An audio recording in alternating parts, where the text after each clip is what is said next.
بسم اللہ الرحمن الرحیم ربی زدنی علما۔ السلام علیکم اسٹوڈینٹس، کیسے ہیں آپ سب؟ مجھے امید ہے کہ آپ ٹھیک ٹھاک ہوں گے انشاءاللہ۔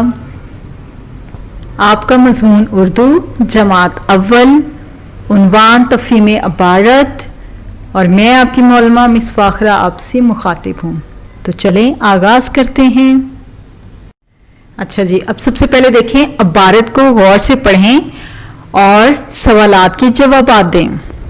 آپ نے اس عبارت کو غور سے پڑھنا ہے، دھیان سے سننا ہے، اور پھر جو سوالات کے جوابات ہیں وہ اسی میں سے آپ نے ڈھونڈ کر لکھنے ہیں۔ تو چلیں آپ سب سے پہلے میرے ساتھ ساتھ پڑھیں۔ سردی کا موسم بہت مزیدار ہوتا ہے، اس میں دن چھوٹے اور راتیں بڑی ہوتی ہیں۔ ہم اس موسم میں گرم کپڑے پہنتے ہیں اور مزے مزے کی چیزیں کھاتے ہیں، جیسے کہ مونگ پھلی، بادام، کشمش، گاجر کا حلوہ۔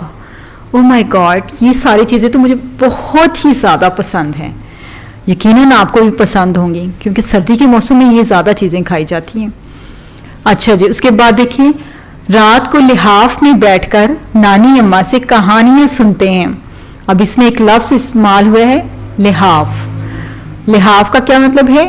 کمبل، بلینکٹ، کوئلٹ وغیرہ، ٹھیک ہے؟ اس کو ہم اردو میں لحاف کہیں گے، ٹھیک ہے؟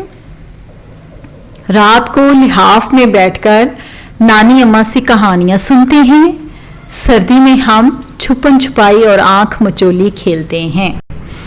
یہ تفہیمی عبارت ہے، اس کو آپ نے غور سے سننا ہے اور پڑھنا ہے۔ اب ہیں سوالات کے جوابات۔ یہ جتنے بھی سوالات ہیں ان کے جوابات آپ نے خود لکھنے ہیں۔ سب سے پہلا جواب آپ کی آسانی کے لیے لکھ دیا گیا ہے، اس سے اگلے جو جوابات ہیں وہ آپ خود سے لکھیں گے۔ کچھ آپ نے خود اپنی مرضی سے چیزیں بتانی ہیں، کچھ آپ کو تفہیمی عبارت میں سے ملیں گی، ٹھیک ہے؟ اس میں سے آپ نے سرچ کر کے لکھنا ہے۔ سب سے پہلا سوال دیکھیں کیا ہے، کون سے موسم میں دن چھوٹے ہوتے ہیں؟ جواب، موسم سرما میں۔ اگلا سوال ہے، سردی کے موسم میں آپ کیا کھانا پسند کرتے ہیں؟ تو جو بھی آپ کھانا پسند کرتے ہیں، جو بھی آپ کی فیوریٹ چیز ہے وہ آپ نے ادھر لکھ دینی ہے کھانے میں، ٹھیک ہے؟ اس کے بعد ہے، سردی کے موسم میں کیسے کپڑے پہنتے ہیں؟ تو اس کا جواب آپ کو اسی عبارت میں سے ملے گا، ٹھیک ہے؟ اس کے بعد ہے، رات کو لحاف میں بیٹھ کر کون کہانیاں سناتا ہے؟ یہ بھی ہم نے پڑھا تھا۔ اگر آپ دھیان سے پڑھیں گے تو اس کا جواب جو ہے وہ فوراً سے لکھ لیں گے۔ ہمارا جو آخری سوال ہے وہ یہ ہے، سردی کے موسم میں آپ کون سا کھیل کھیلنا پسند کرتے ہیں؟ تو جو بھی آپ کھیل کھیلنا پسند کرتے ہیں وہ آپ ادھر لکھ دیں گے، ٹھیک ہے، اپنی مرضی سے۔ یہ آج کی ہماری تفہیمی عبارت تھی، اس کو آپ نے دھیان سے سننا ہے اور پھر سوالات کے جوابات اپنی کاپی پر لکھنے ہیں۔ جی اسٹوڈینٹس، جو آپ کا گھر کا کام ہے وہ ہے تفہیمی عبارت کاپی پر لکھیں اور یاد کریں۔ جو بھی میں نے آپ کو ابھی پڑھایا ہے اس پورے لیکچر میں، اس کو اپنے دھیان سے سننا ہے اور پھر اس کو اپنی کاپی پر لکھنا ہے اور یاد کرنا ہے۔